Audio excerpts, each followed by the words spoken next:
That's a good start.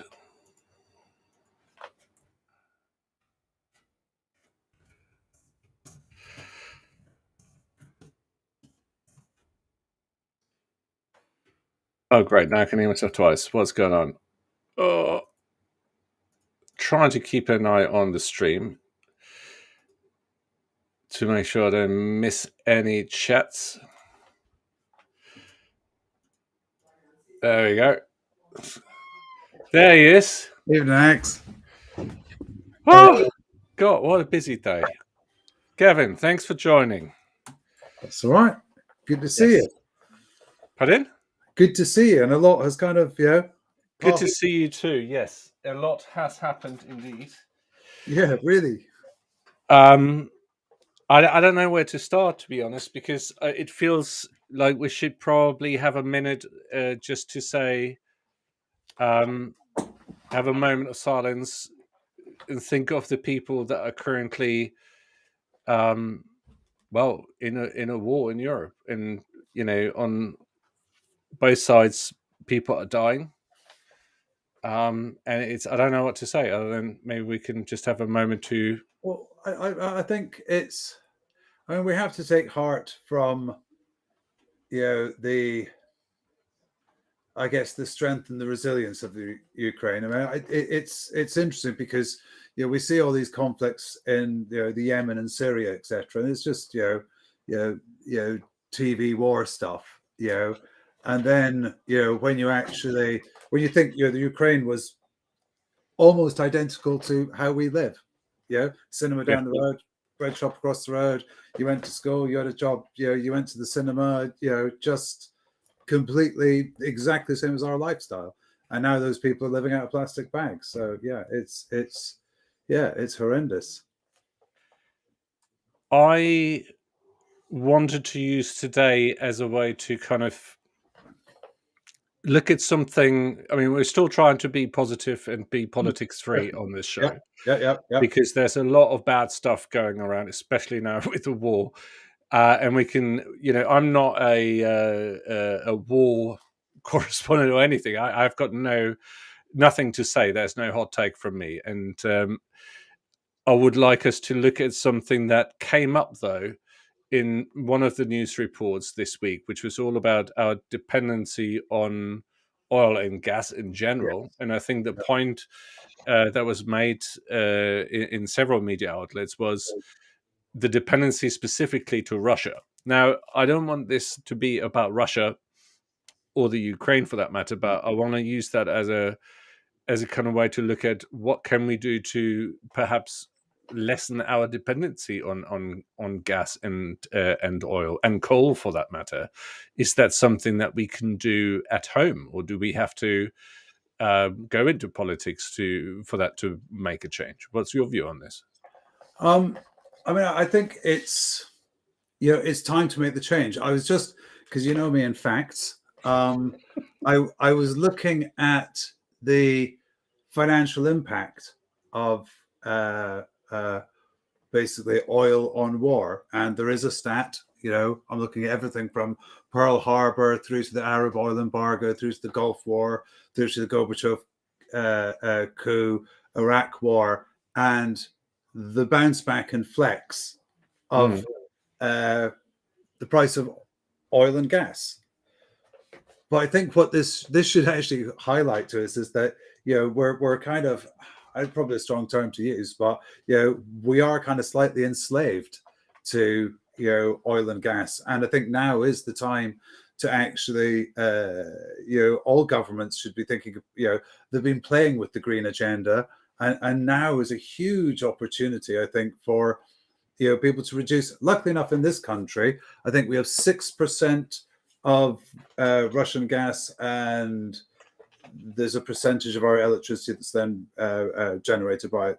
It's not much compared to Europe, but it does kind of show that the fossil fuels, it's got a slightly wider issue than just saving the planet. It's actually taking us off the addiction of fossil fuels, because when global geopolitical shifts happen, the price of fuel goes up. And at the moment, the crazy thing is You know, if you actually look at the relationship between the price of a barrel of oil and the retail price of it, the barrel of oil fluctuates a huge amount. The retail price just tends to chip up, chip up, chip up, chip up, which is, you know, we're a stranglehold to it. So I personally, I think this would be a great time for governments. Didn't Germany announce something about accelerating Yes. the building of?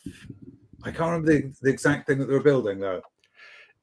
Well, they've built a lot of capacity in renewables. They built a lot of wind farms, much to the chagrin of a lot of my friends and family over there, and other people who kind of, not saying they're against it. I'm saying they are.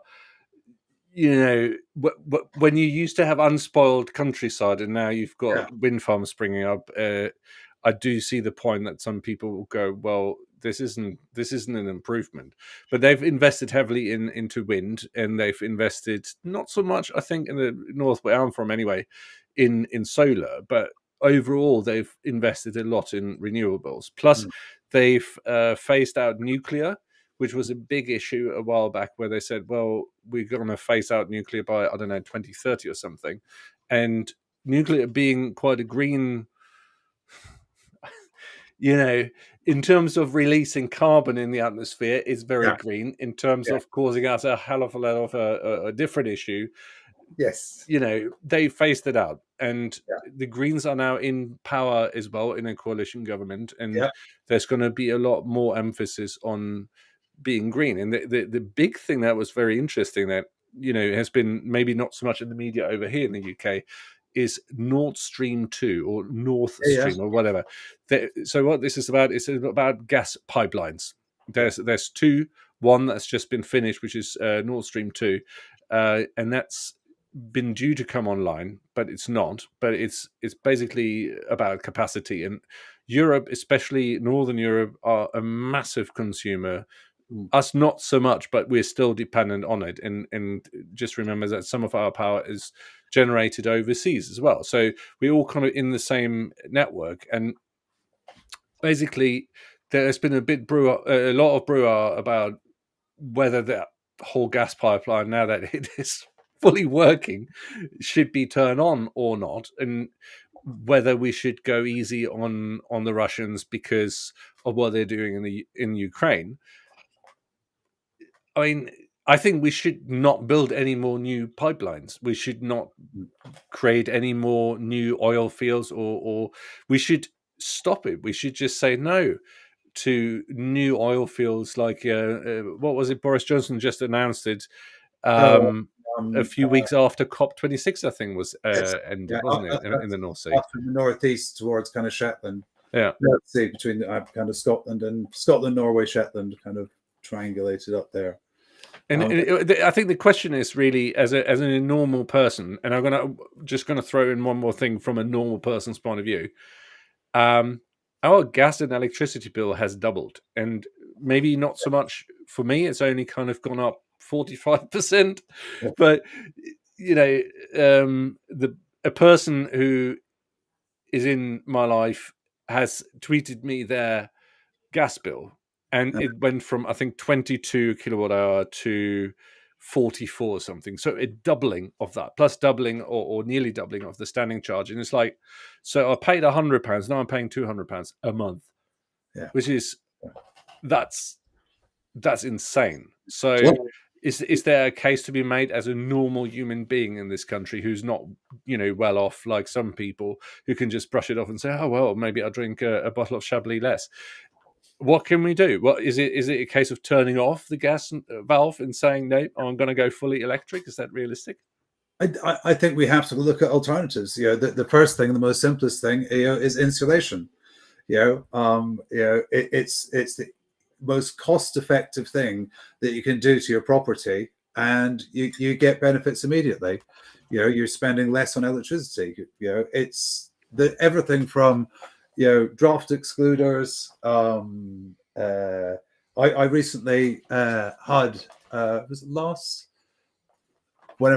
summer lockdown. I had somebody come in and redo. We have normal kind of double glazing windows with a single latch thing, but they were all kind of not as tight as they could be, and I got the guy to come round. I think it was about 650 quid, but that was to do the entire house. To do every lock, and make sure all they're sealing properly, they're fitting properly. The simple things like that. That will pay itself back. Oh, probably not over a few years, but it will pay itself back. Everything. So I think the quick or the things that everybody can do now, I think, are insulation, to steal a conservative type three word slogan. All the words being the same. So you're saying we should insulate Britain? Yeah, that's probably our. So can we move the price that we're paying for energy at the moment? No. Nobody's going to be listened to because they're just going to say there's a war on, don't you know?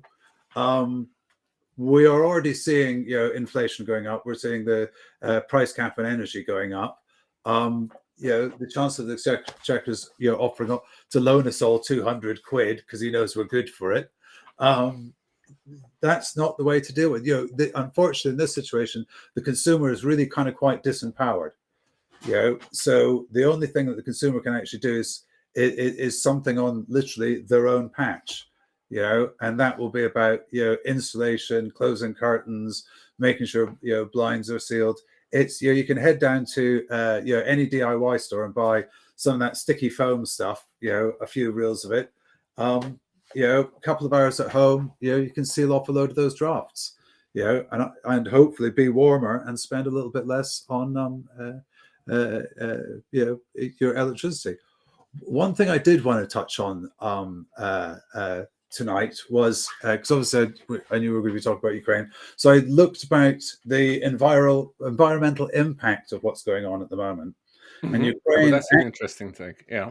Well, Ukraine actually has a lot of old Russian industry or ex-Soviet bloc industry. Obviously, it has Chernobyl, not exactly the cleanest place on the planet. It's a little bit leaky at the moment, isn't it? Yeah, and also they have a number of old open cast mines, deep mines, rare metal mines, old heavy industry. Ukraine hadn't really had a chance to get itself cleaned up from the Soviet era, and the report that I was reading, the main issues is the damage to water and drainage, just to facilities, because that's the thing that's going to amplify the problem. So not only do we actually have a war raging there, which emits a mind-boggling amount of CO2, they're attacking a country that has an old industry infrastructure, and basically knackering up the drainage and the water table, and all of that is not really kind of good. So it's sad to say that as ever Mother Earth is or certainly because of the previous industries in Ukraine, the environmental impact is going to be a lot worse. I mean, we saw it with setting the oil refinery or oil depot, I think it was, on fire close to Kiev. Yeah, it's I just want to kind of whilst the human suffering is everything that we should be kind of looking at, I think the insanity of the damage that's being done to the environment is just breathtaking. Yes, especially when they're attacking critical infrastructure, critical still. I think if we, it would be slightly different if we were more micro power generating, I guess. They're attacking the grid, they're attacking oil storage, gas storage. If we switched to a more micro power generating model where we said, okay, everything's electric, because the whole gas thing is it came out as a cheap byproduct of oil. And I may not be an expert, so correct me if I'm wrong, Gavin, but it was something that came up when the whole oil industry was born, and people said, well, actually, we've got this gas stuff, we can do stuff with it, and we can sell it to consumers, and you can have a gas stove. I mean, before that, people used coal, people used wood to cook with, and now I was looking at the tiny house that I'm looking to build for my farm, and everything's going to be electric. So it's just going to be fully electric. It's going to be fully renewable, fully off-grid. electric underfloor heating, which actually is a heck of a lot cheaper than gas central heating. Mm. It's ridiculous how much a gas central heating system costs. I did it last time, and I regret it now, with hindsight, that we bought a house like 10 years ago and we refurbished it, and we put in double glazing, we put in insulation, we put in a brand new gas boiler. And with hindsight, I should have probably thought, no, instead of just putting underfloor heating into the bathroom, when I learned of the benefits of underfloor heating, I'm not selling anybody underfloor heating, but it costs pennies to run. Once it's up to heat, once it's up to the level, it costs very little to keep it running. Whereas a gas boiler, it's just you open the door, let the cat in or out, or the dog, or you come home. That energy is wasted. So another one I was looking at is a heat recovery system. So instead of opening a window, let in fresh air, and get all the moisture out and whatever, it has an fresh air intake that uses the heat that is in the air in your room to warm up that air before that air enters your room. And the exhaust air, is having that energy retained or converted into to heat up the new one, and then exhaust in a different kind of direction. So it's a very cost effective way, together with that kind of heating system, to keep a very healthy, that's another aspect that is often overlooked, a very healthy environment with fresh air, with very, very dramatically, I don't have a figure, sadly, Kevin, to put on it, but it's a very significant amount of costs that you're saving. If you're looking at it from an off-grid or micro power generation, if you have that kind of basic setup at home, you can make do with a much smaller energy generation system, especially if you then say, I'm going to go ultra low voltage with LED lights, and they don't have to have the main voltage. They can, you have a transformer for LEDs a lot of the time. So if you're refurbishing your house, I'm not sure, let us know in the chat if you're thinking about refurbishing your house. That's the stuff I would look at. I would look at electric underfloor heating. I would look at heat recovery systems. I would look at perhaps at ground source heat pumps. Gavin, you have a garden. You thought about that? What's your view? I would love to, but we're on clay here, so I have thoughts about actually approaching the person that owns the farm behind me, but at the moment the conversion technology is like with a lot of like with solar and wind, etc. The wind actually is becoming far more efficient, and solar is lurking forward. But the ground source heat pump, I did actually watch, strangely enough, last night. I think it was a Grand Designs, and it was somebody that built a house with no heating. It was self-heated. So basically, a square house. He buries the house, so it's buried up to the walls. He's put a concrete four-sided kind of pointed roof on it that again he buries. Massive structural concrete, so a bit dubious about the amount of concrete he's using. But he then put heat sensors. He was a data scientist, through the floor and the walls, and it took the house a year and a half to heat up to become optimum temperature, and then it never needed heating again. Hang on, are you talking about the one up the road in Woburn? That might be. Or not Woburn, but just outside Bletchley, there was one of the Grand Designs I watched that basically was a concrete version of the Earthship. So the Earthship is a low energy, ultra low energy home that basically heats itself depending on where you are, and the angle of the windows is really important, and the amount of intake kind of surface you've got. But that's using the same principle, where instead of gallons and gallons of concrete, they have earth ram tires. So they're using recycled tires, and they stuff them full with earth. If you haven't seen it on Grand Designs, go and watch it. One is the Earthship they built in France, I think it was, which great website. I'm going to look it up and put it on the blog. It's really interesting, that kind of very low energy kind of architecture, because you don't always need heating, because we don't live that far north. I mean, in Scotland, where you're from, Gavin, there might be a different matter, but certainly this far south, I would argue that if you have the right kind of level of angling of your windows in architecture, and you have a big, I'm looking for the word here. It's not a heat sink; it's the heat storage. Basically, this capacity. You see the walls in your house, especially if it's backed into a hill or something, or Mm. made out of shed layers of concrete, almost literally. That's a battery. It takes the energy from the sun and it stores it Mm. in its foundations. I think in that house in particular, and then it slowly releases it, and it's an amazing way to live, because you don't have. Imagine you didn't have to pay £100 on your gas every month. Well, that's the interesting thing, because if you say you're spending I mean, £100 is probably for what electric and gas bill for the average home is what, probably £150 a month. Would you say? I pay that, yeah.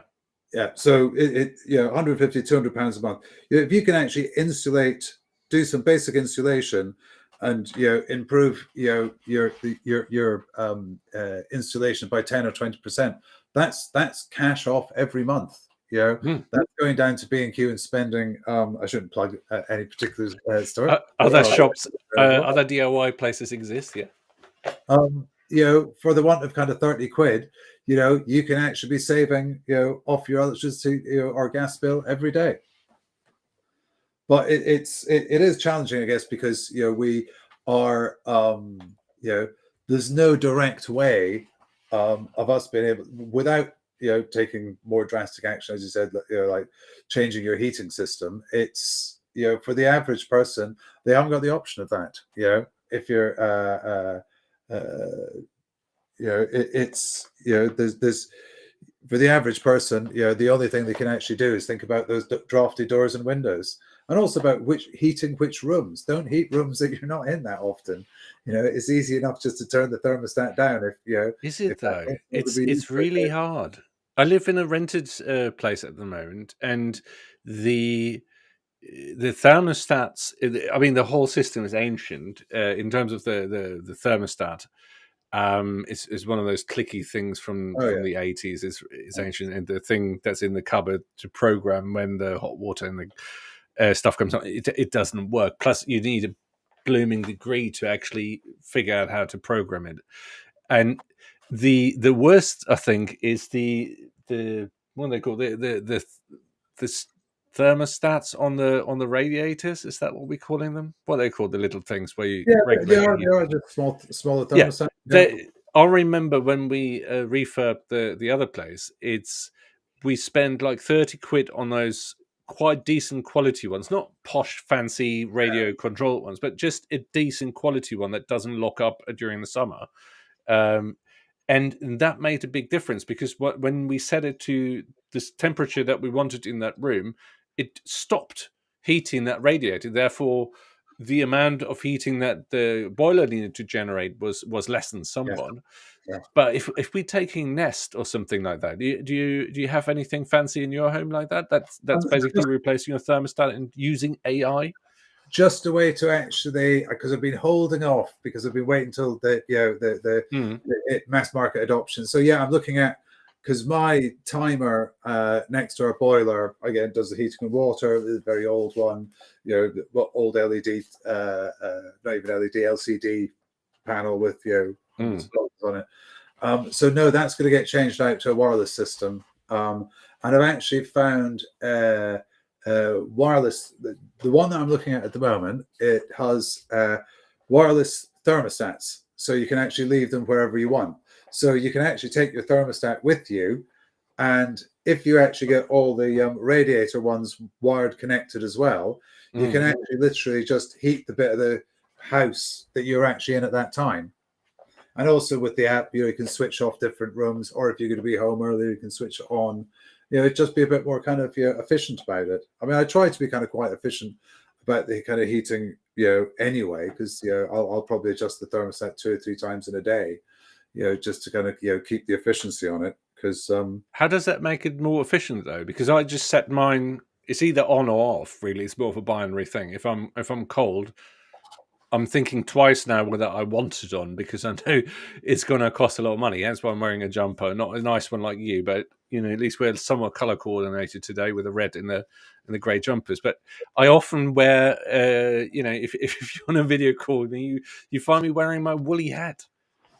Well, So I try to keep it off more than on, but I'm just doing it like that. I'm kind of on and off kind of guy.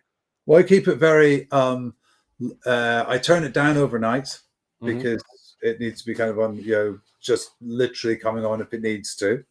I then turn it up in. Turn it up when I get up for breakfast. That warms the house up a bit. Turn it back down. Leave it then, probably till about, it depends who's around the house. It might not get then triggered again, till 3 or 4. If the sun's going down or whatever, it's getting a bit warmer now.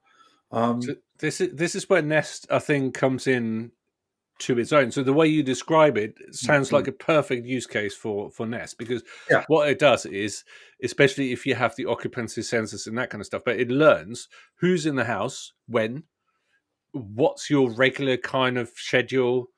I think if you connected, I don't have Nest, I don't work for Google, but if I think you can hook it up to your calendar even, and it learns what you usually do and who's in the house, and if you have occupancy sensors for different rooms, or the cameras for that matter. It's creepy. yeah. I I don't, don't think I'm going to go for. it can do all of these things for you. So I guess that what I'm saying is it is truly 21st century. If you wanted that level of convenience and therefore efficiency, you could have it with the technology. I think the downside is you will need to sign away the rights to your privacy almost completely, because it will all be mined, and then eventually that little LCD screen in the Nest thermostat will say, "Hey, Gavin, you usually have a cup of tea this time of the day. Would you like me to order you one from Uber?" And then 3 hours later, you get a cold cup of tea delivered. But It's scarier than that. They're dropping them out of the sky in drones. I was actually, I'm doing some research for.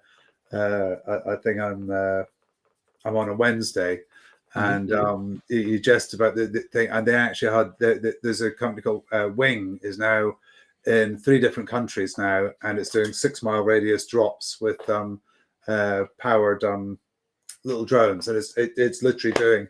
You can actually have your coffee delivered by an electric drone. should we though? Well, at one level, you could say doesn't stop the person then going to the drive-through because they order it. So therefore, a small amount of electricity is used rather than a lot of people being transported. You could also say that people will actually use it as a novelty. So therefore, interesting enough, it will never happen in the UK because there was the bylaws that were passed years ago about noise abatement, which is why Amazon have had all but abandoned their kind of plans for rollouts for it. I mean, it's a great idea, but no, I think in the you see the amount of trouble we have just keeping our roads going. Imagine trying to put that in the air. I would like to see an LCD TV and a pair of trainers crash over Reading. It's I just on that traffic thing. I think this is another kind of dimension to this whole thing, because if you look at what's happening with Elon Musk and the sky above us, don't look up, by the way. You've got a congestion there. Not only do we have all of the rubbish that over the decades we've basically littered the skies with, we now have Elon Musk's wonderful what's it called, Skylink, Starlink. I think, system, which is quite low down. It's not Yeah. like It's suborbital. it's not far out, so it's quite easy to spot with your your binoculars even, and they are not the only people doing it. So you have them, you have Bezos, you got all sorts of people, you know, covering the planet, and it kind of, in my mind, it reminds me of Wall-E. Do you remember Wall-E when they kind of get through the atmosphere, and it's just a lot of rubbish everywhere. So I think that's going to have an impact at some point, right? Should we buy into these services? This convenience, is is it good for us? It's the same way we have gas central heating. Just because it's what everybody's doing and what you could just go and get a gas engineer around to put it in for a few grand. Is it something that we should be doing? I mean, it's good for parts of the planet which aren't going to get well. That presumes that you presume that the internet is a good thing, but it does. It's interesting. I think the interesting use case for this is in Africa and how Africa payment systems have evolved, because there was little or no infrastructure in the copper wires connecting African countries, and certainly people that were decentralized away from cities or urban areas. And now the mobile phone has taken its place.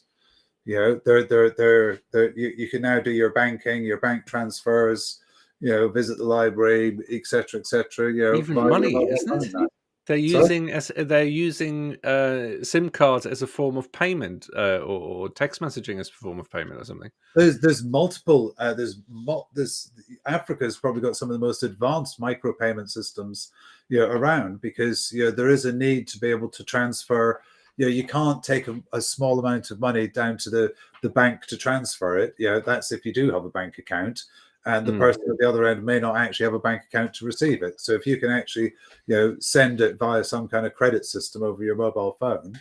So hang on, isn't that what crypto does? But you don't need a bank account with crypto. You basically have your address off your wallet. Yeah, and that's it. It's actually one of the examples that I use, because people say, well, what's all this crypto about? And I said, well, imagine the wife of the Kenyan fisherman, and she's on the beach, and they live very close to the beach, doesn't qualify for a bank account. Her if you're living close to the beach, you don't qualify for a bank account. Is what I'm taking away from this. No. So to qualify for a bank. Yeah, sorry.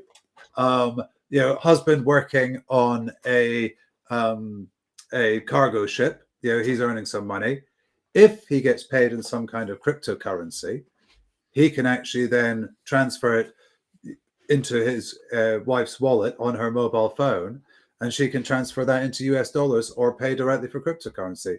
So suddenly the people that are disabled by the banking system, man working on ship, not being it, because I chose a ship because people that work on ships have real problems getting bank accounts and mortgages because they work on ships. I can imagine you got no kind of fixed abode almost. There are specific banks and investment people that actually target people that work on ships, because they're kind of a missing part. But the point being is that what we're saying is that there is, that because of the way that economics is forcing them to work, there's no way of them to plug into what we're calling the banking system. They can't get a bank account, can't do. But with any form of crypto, if he was paid in crypto, it would be on his phone. He could transfer it, to his wife, to his brother, pay his bills back home, without actually having to have a bank account, and also with smaller charges than Visa or MasterCard, which is actually what the game's partly about with crypto. But what about the planet, Gavin? Because crypto is, I've read that crypto has quite the carbon footprint, doesn't it? It does. There is actually a percentage of global power that is consuming. And like with any industry, it's evolving. We're now actually seeing, China has amazingly enough taken control of the power consumption with crypto. And they did have a crypto farm next to one of the hydro plants. There's crypto farms next to geothermal energy sources in Iceland. So people are starting to become more aware of it. But also, as you well know, with technology kind of solves itself a bit. And we're just about to go into an era where server farms will shrink by 75% for the same capacity, and will actually have lower outputs and about a quarter of the footprint of the current server farms.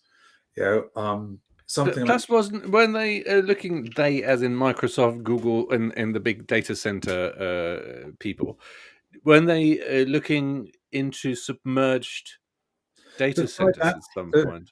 But again, it kind of goes back to, you've got to solve you know, if you've got all the data centers in the world, if you've got Amazon, and you're going to say, right, we're going to take all your servers, we're going to float them off Florida, and we're going to sink them down, put some pipes down to them. They're going, I'm okay. We've got a big shed here. I got stuff in my shed. So it's it's like my old handbag analogy. You've got to kind of play people at the game that they're on. So there's actually a company called SwissVault that have a new technology that basically shrinks server farms or shrinks the physical server by 75% and ups its storage capacity, runs more environmentally friendly. How would they do that? If you go to I'll drop you the link later and you can have a good read about it. It's they're actually in they're finalists, this top 10 for technologies that are going to save the planet. They're already a finalist in that. They're a finalist in something else. This is quite it's interesting technology. I've spoken to the technologists, and when I kind of first read it, I went nah, and then when it was explained to me and shown to me, it was like that's enormous. Because if you imagine when instead of AWS buying more servers or when they're retiring servers, they can replace them with units that are far, far more efficient. Because efficiency is one of the things that, because we talk about the green agenda quite binary sometimes, and that middle ground is efficiency. So for the person that doesn't actually want to buy an electric car and still wants to keep their petrol car, but if they actually have it serviced regularly and pump up the tires occasionally, and be a little bit lighter on the right foot, they'll actually get 10-20% more, using 10% less fuel, which will actually put more money in their pocket. And so I think to come back to Climate Action Live, to get the message across, we have to be willing we have to kind of meet people halfway. It's to get people to change their habits. It would be great if everybody, went out tomorrow and, there wasn't another piece of insulation to be bought in this DIY superstore in the UK, and, we all reduced it. It would be wonderful, but that's not what's going to happen. But what is going to happen is educating people about what they can do. It's this 1 by 1, ton by ton. It's everybody doing the small part. I actually worked out my when I started measuring my carbon impact, I'm shameful to say I was probably an 18 to 20 ton a year person due to my commercial travel. Or commercial travel, that makes me sound like a salesman. Going on planes for business. That came 3 years ago. That came down to 16. It then came down to 13, and I'm now down to 9.26. Wow. Well, can you share the link of how you calculate it? Because I'm always very skeptical about how that works, and I tried to do something quite simple a while back when we used the train to go to Europe instead of the car, and it was really difficult to calculate the carbon footprint of that journey. And while we're on the subject of carbon footprint, which is a BP kind of thing they concoct, or the oil industry concocted to make us feel guilty, you mentioned the shadow, the carbon not the carbon footprint, but the carbon shadow. Yes, like this cloud of smoke. Yes. I imagine is what it looks like. But what is that? Is that something oil industry made up? Is that something that you can calculate? It's the bit that you can't see. So so we can have two examples. We can have somebody that's not maybe that impassioned about the environment, but they do their bit. They try and buy fair trade, and they go down to the local market, and they're not any great evangelists. They do clean out their yogurt pots. They probably don't drive an excessively large car, etc. And people would kind of say, well, they're doing nothing for the environment. And then you can actually look at somebody that lives in a 1-bedroom flat in London, cycles to work, is a vegan, works in the advertising industry, but he does advertising for oil companies.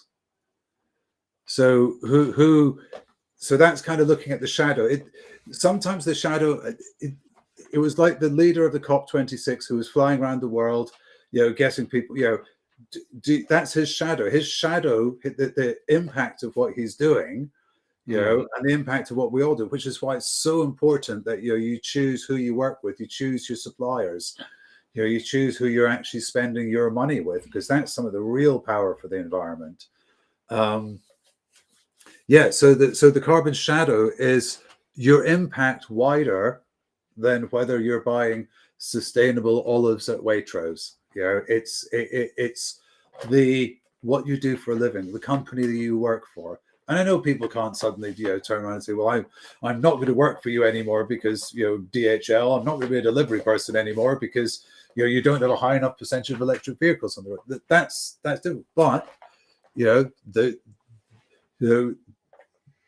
people can actually engage with their employers, and actually say, well, actually, this is a good, to do this would be a good idea, to try and reduce, because actually that's what I'm talking about on Wednesday. I'm talking about deliveries and online deliveries and the impact of it, and the also the wild inefficiency of it. And we come back to that word of efficiency. Mark Solby, who I work with occasionally, he's now a professor down in the east of England. He would actually be a great person to come on the show. He's quite a character.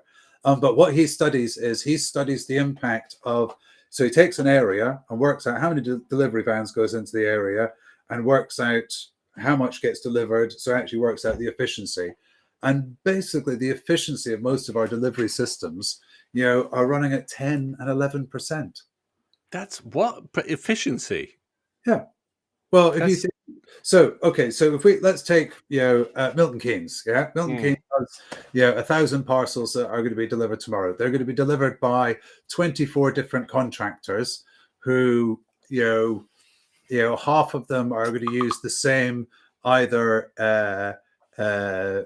major routes or minor routes to drive down. There's going to be multiple deliveries that are going to happen in the same street. Those vans on average will be 75% empty. So yeah, you have lots of empty diesel vans driving around by everybody that's in a hurry, with a turbo diesel that gives that nice cough of plume of free radicals and hydrocarbons out the back. It's so the efficiency is terrible, which is sorry, go on. No, I'm just as a German by birth, I am naturally obsessed with efficiency. Yeah. And I was just thinking, we're talking about data centers, we're talking about, road use. It's all coming back to, this is 21st century life for the well-off countries. I don't want to say first world. I don't want to say the West. I just want to say the well-off countries, because that can include places in China. It can include places in India and other affluent groups. The point is, our convenience, our desire for fast fashion, fast food, fast travel, cars, our desire for all of the AI stuff that we're doing, and a lot of that comes out of I would take a guess, out of entertainment to one end, which is all of the movies you're watching, the series. I mean, the amount of tech that is used to produce them is nuts. There's a reason why we're at $1 million+ per episode for a modern show, which used to be the exception, now is the norm, where the production values of something that is a Marvel serial on Disney is absolutely insane, and that needs a heavy carbon footprint because of all of the computational power that sits behind all of the CG and the VFX. But you also have stuff, and I saw this on Linus Tech Tips the other day, the demand for graphics power, chips, basically, graphics cards, is through the roof. I mean, because not so much because of crypto, because that's still a thing, sure, but because of AI. And I'm not just blaming Mark Zuckerberg's metaverse Oasis clone, kind of the evil version of the Oasis, but everybody and anybody who's doing, including climate change forecasts, funnily enough, Yeah. needs this kind of a very heavy computational power. Forget about your CPU. We're talking about GPU power, and the amount of energy that a modern graphics card is using is staggering. That's more than the rest of your computer combined. And if you scale that up to a data center where you're doing climate models, where you're doing financial transaction forecasting, or whatever you're doing, that requires AI or machine learning and prowess, that's looking at your 70% savings in a data center compared to, okay, great, I'm going to take that 70% and triple it, and I'm going to replace it all with GPUs. I mean, our modern lifestyle, our demand for all of these fancy new things. I mean, you can't stop progress. I think that's a given, right? Yeah. But can we do more to at least wait a second and think, okay, I can put 3,000 graphics cards that consume a terawatt a day or whatever. Or should we bear more thought on efficiency, on the carbon footprint? And I hate that word, but in the impact on the climate when we are thinking, oh yeah, that's great, let's do that. But invention is it? Right, go get this right way around. Invention is the mother of need. So when we didn't have a jet engine until somebody started a war, and then Sir Frank Whittle invented something that has changed humanity beyond recognition. So the technologies that are being applied now or looked at now for the good thing is the technologies are kind of there. So when people are ready for the adaptation, there are technologies to clean up every steel plant in the world and allow it to still function. There are technologies for carbon capture, micro plants. There's micro power plants. 3 years ago, I remember meeting somebody in the Portugal Web Summit, and they had a biodigester, but a multi-format biodigester. So basically, you poured your rubbish into it, and they did a small micro one. It was about a 2-story building. It could take a number of trucks a day. It was enough for a local area. It produced fertilizer, water, a kind of biodiesel, and energy. That was actually one of them did actually get built. Excuse me. I think it's in pilots in Rio de Janeiro. Mm-hmm. Because the problem with biodigesters is you can't put, or traditionally you can't just, it has to be more organic type material. So it'll be animal waste and stuff like this, or your waste food basket thing. But what they've actually cracked is everything goes in this. Everything goes. So the technology is there, but it comes back to adaptation. And adaptation will only come when things like the price of oil goes to a ludicrous level, or somebody keeps all the gas for themselves. Well, this is the scary thing. What if the war with Russia is escalating to a point where most of Europe is cut off from gas? What's the impact? How quickly will we be able to change? But and what precautions can you take? And along the same lines, I just want to pick up on the whole innovation thing and technology, because we've been talking about innovative technology most of the hour, and I was just thinking, what if everybody had a compostable toilet? Wouldn't that be similar to what you just said with the with this system, where that saves a lot of water, just for starters, and all the energy of pumping stuff, and it is really valuable output produce. You can harvest that waste, and it is genuinely a very highly sought after product, because the if you say the issue, and I learned this looking into compostable toilets because of the carbon farm and the tiny house, I was thinking, well, why are we doing this everywhere?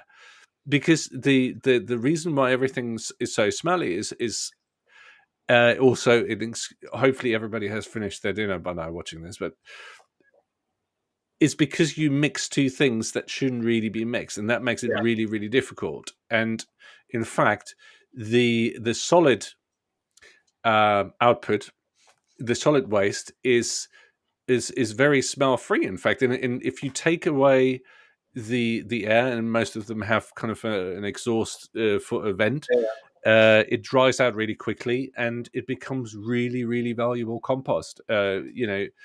And the same with the liquid waste, where if you capture that, you use it for fertilizers, you use it for I think a lot of other things. But it is really, if you filter it a little bit, not saying you do that at home, for God's sakes, don't drink it. It's actually very bad for you. You can sell it on, and you can make money from this because it is very, very valuable. And instead, we are using a shed load of energy to try and not even recycle, but to clean it. If we targeted at the source in a very low tech way, we could save ourselves a lot of hassle and energy, wasted energy, effectively, and we can actually get a really high quality output. Would you consider doing it? Well, I'm actually, for a local community project, we've been looking at one of the compostable toilets, and one of the ones, because it's going into a listed building, so we can't actually make holes in the walls for stuff, and found a really nice unit, very expensive. I mean, it's $1,800 in the States and £2,900 by the time it comes over here. It's nice to have that techie way, but it goes. You can build a compostable toilet for. Oh yeah. No, this is one for a community environment. Yeah. No, I know what you mean. A disabled toilet, and I just wanted to chime in that sustainability doesn't have to cost the earth. Well, to put a toilet in this building, if we were to do it with planning permission and actually connect to the mains, we would probably be looking at somewhere between £22,000 to £30,000 for a toilet. Yeah, by the time you actually put, you're £1,500 just to have your mains water connected. Wow. And yeah, that's then right. You've got to have your sewage connected, and then you've got to dig trenches for those pipes to go in, and then you got to get a person in that goes through 2-foot thick medieval walls without collapsing the side of the building. So yeah, very expensive. Or the alternative is we build a little box, we put one of these things in, the vent goes straight up, and it's going to go. It's a more modern roof, so we're allowed to cut a hole in the roof, which is the vent. And it's one of these ones that it's a 12-volt power, low energy, and it just has a turner inside it for and once a month you put some shavings in it, wood chips in it, and that's it. There's no smell, nothing. I actually had to take, because basically some of the other trustees were thinking, well, hang on a minute. So we went and visited some. I actually Stowe, it sounds terrible, but Stowe Church is where the compostable loo that I went to see, because a listed building, fitted, etc. I went to see a couple, actually. Sad what I do with my days off, but anyway. Look at toilets, yeah. Only compostable ones. Yeah. No, because I saw one that had, they dug a trench outside, and they'd done the drain away outside. But yeah, it's so, to your point, it's actually far cheap to actually install a toilet in a community hall, listed building, old building. Buildings you want to keep going for the community can be a huge amount of money. But basically, you spend $3,000, put a vent all the way through the roof, build a box around it, and you have a toilet. And how do you look after it? Once a month, you put a handful of sawdust in it, and there's a drawer at the bottom where the completely dry, it's almost peat-like at that point. Yeah, compost comes out, and you just empty the drawer about once every, once every couple of months, once every quarter. Because basically, it was one designed for a family of 5. so low volume. But if you imagine a family of 5 using a toilet all day, that's a Mm. fair amount ish. So as a little kind of toilet in the corner of a listed building, for visitors, perfect. Considering such an old building, what did they use in the beginning There's no when toilet, it was built? no toilet in it. No toilet.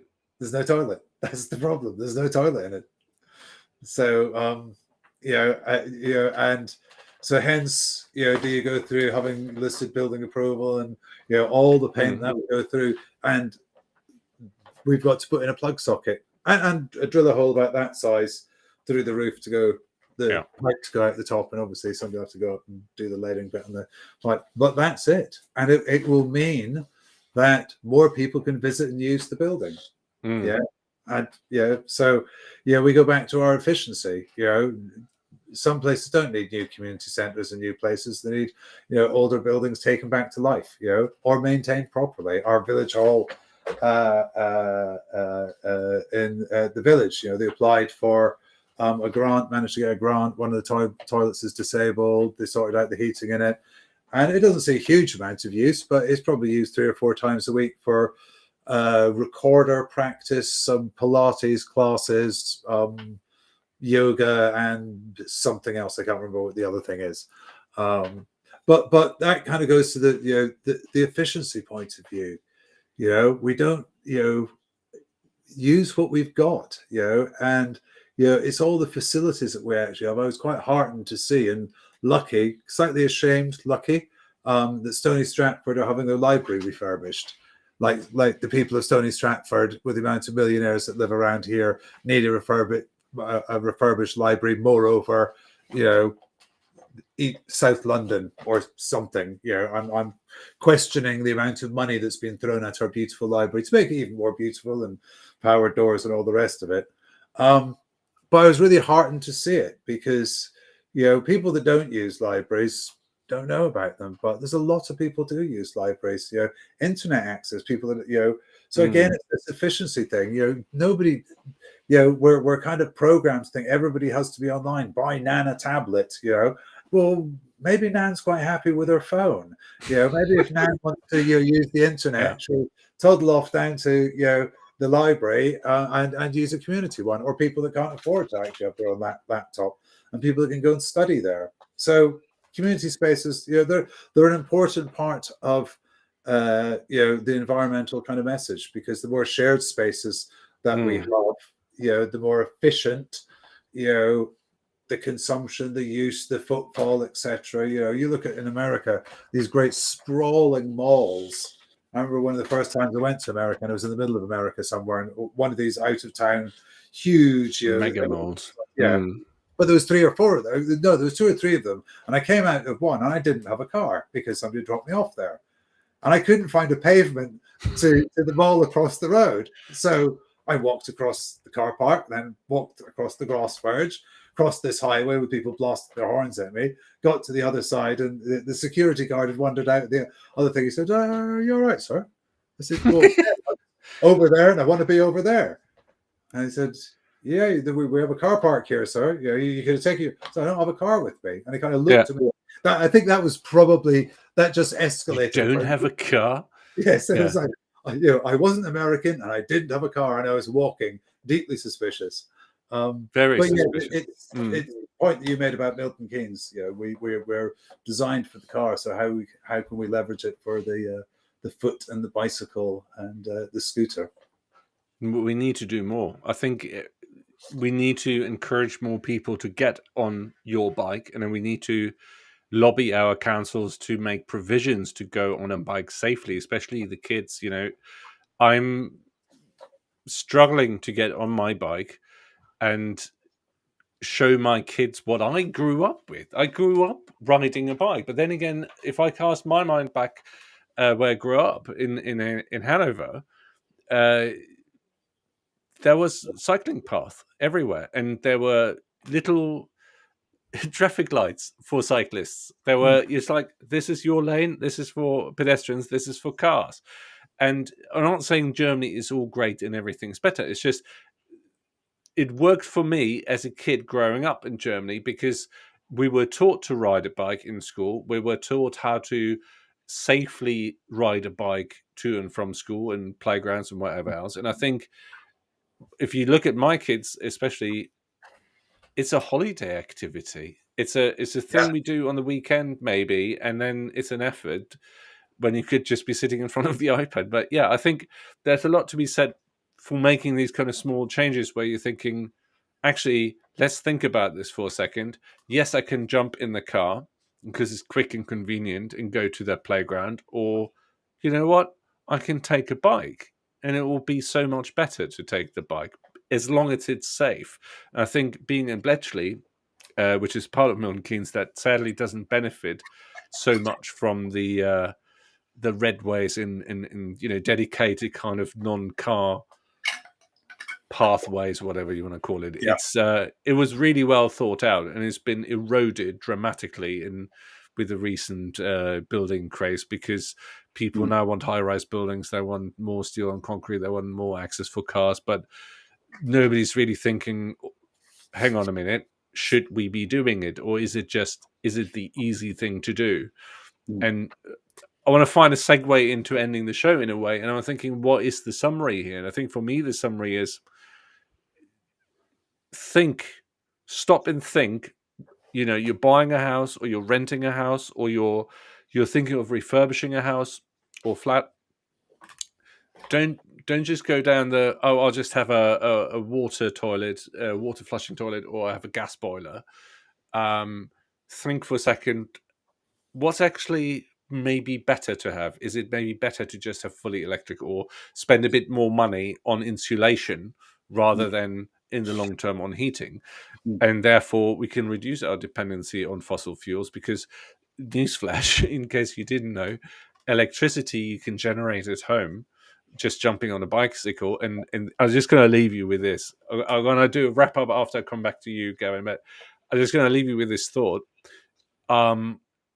Gibraltar, the Rock, as it's known, at the kind of far end of Europe, in the Second World War, was housing very brave British soldiers, and they made provisions for if the Germans came and basically occupied it. And they said, well, it's really important to keep an eye out over the strait and everything. So they created a hidden room with his own massive water tank and radio set in some lookouts. And of course, they were supposed to be completely independent for up to a year. That's 5 people in a room up to a year, and send messages about troop movements and stuff. But they powered the whole thing, not with solar, because 1940s. They used a bike. They said the guys are trapped in this room for up to a year. It didn't happen, but that's what the provision was. There's 5 guys trapped, and they don't really have anything to do other than eat, sleep, and do some lookouts and reporting. So we put a bike in there and power the lights, power the radio set, and the guys get some exercise. They get something to do. So, think about that before you invest in solar. Get a bike. Gavin, final thoughts? Final thoughts, obviously with the displaced people today, but it's really kind of heartening seeing technology and Twitter. I was actually speaking to somebody on Twitter who was standing in a queue. She was standing in a queue for some food in Kiev, and she just said, "Who's listening to me? I want to know which countries are." And there was this absolute heart-rendering kind of, "I'm from Japan, I'm from Germany, I'm from here, I'm from there." So the digital divide is bringing us together, kind of, over the Ukrainian thing. Also, there's things for me to plug. I'm going to plug that on Ask Me Anything for justcarbon.com, live Wednesday, 1:00. That's to do with the tokenization of carbon credits and trying to clear up the carbon credit market. And actually, I'll probably plug it later, but I'm recording something this week where I'm going to be in a virtual reality Blade Runner-esque type thing, talking about robots on the road. Robots on the road. And that will be coming out on the Disruptive Live, which is on an app, is on Netflix and Apple TV. But it's Yeah, but it's probably at number 437 on That's Apple all TV. right. You never know. To The be fair. algorithm might, this show and the algorithm might make you number one. Somebody might find it. You might find it exactly.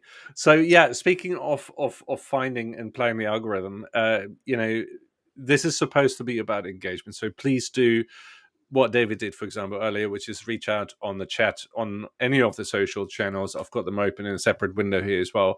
And Restream, which is the platform we're using, made by some guys in the Ukraine, funnily enough. So it's like, wow. I saw the email from the founder, which was really eye-opening how much of the technology we're using day to day, startups or well-established companies come from the Ukraine, which is amazing. So shout out to Restream.io, which we use to stream this on all the social media channels. I also want to plug something. First of all, I want to plug you. Thank you for watching and thank you for your comments. Thank you for sharing and liking or disliking stuff on YouTube, especially. It really helps because it helps get the word out. And I know I need to get a little bit better getting the word out between, the shows. And one of the big things I've been working on is a list of forthcoming shows with really interesting guests. Not saying that Gavin isn't interesting, but we want to push the boat out to people that we've maybe never had on the show. So if you know somebody, tell them to get in touch. I've created a new short link, if you will, a website, not so much, but it links to my blog. It's climateactionlife.show. It gets you to kind of a landing page, and I will be putting up a bit more of a schedule. So future episodes will include, for example, very local people who are taking action on climate related things through their climate cafe. They're coming on the 14th of March. We're talking also later this month to people from close by where we are here in the UK. West Northants Climate Action Group. They're very active. We're talking hopefully some more about technology, green technology. We're talking about Teslas and Tesla energy storage and non-Tesla technologies. They also exist. We're talking to other climate action groups, like in Bedfordshire. We're talking to Bugs Climate Action Alliance. And we're talking to some...